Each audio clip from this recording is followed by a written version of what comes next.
১৯৮১ সালের ২৯ মে তৎকালীন রাষ্ট্রপতি জিয়াউর রহমান তার প্রতিষ্ঠিত রাজনৈতিক দল বিএনপির স্থানীয় নেতাদের বিরোধ মেটাতে ২ দিনের সফরে চট্টগ্রামে গিয়েছিলেন।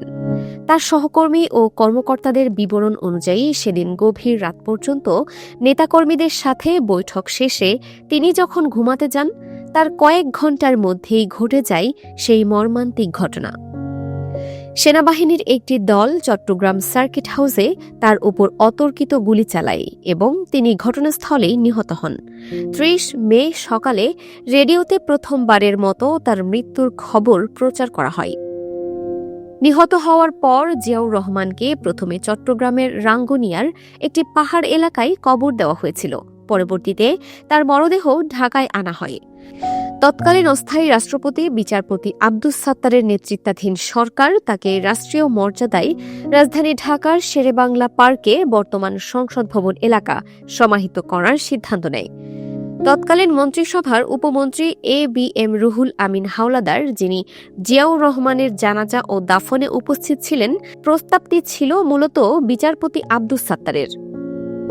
মন্ত্রিসভার সর্বসম্মতিক্রমে নেওয়া এই সিদ্ধান্তে তৎকালীন সেনাপ্রধান এরশাদও সমর্থন জানিয়েছিলেন।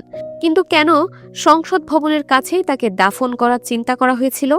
এর প্রধান কারণ ছিল জিয়াউর রহমানের রাজনৈতিক অবদান। যেহেতু তিনি বাংলাদেশে বহুদলীয় গণতন্ত্র প্রতিষ্ঠা করেছিলেন, তাই গণতন্ত্রের প্রতীক সংসদ ভবনের নিকটবর্তী স্থানটিকেই তার শেষ গন্তব্য হিসেবে বেছে নেওয়া হয়েছিল। সেই ঐতিহাসিক কবরের পাশেই এখন তার স্ত্রী ও বিএনপি চেয়ারপারসন বেগম খালেদা জিয়াকে দাফন করার সিদ্ধান্ত নিয়েছে তার দল। বর্তমান অন্তর্বর্তী সরকারও বেগম খালেদা জিয়াকে রাষ্ট্রীয় মর্যাদায় সেখানেই সমাহিত করার বিষয়টি নিশ্চিত করেছে। বুধবার দুপুরে জানাজা শেষে তাকে তার স্বামীর কবরের পাশেই দাফন করা হয়। জিয়াউর রহমানের সেই ৪৪ বছরের পুরনো কবরের পাশে নতুন এই দাফন প্রক্রিয়া বাংলাদেশের রাজনৈতিক ইতিহাসে এক আবেগঘন ও তাৎপর্যপূর্ণ অধ্যায় হয়ে থাকবে।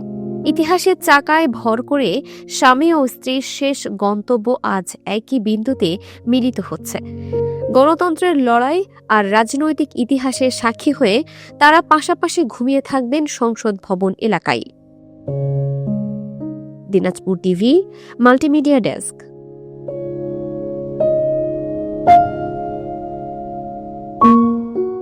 দিনাজপুর টিভি, মানুষের জীবনের কথা বলে।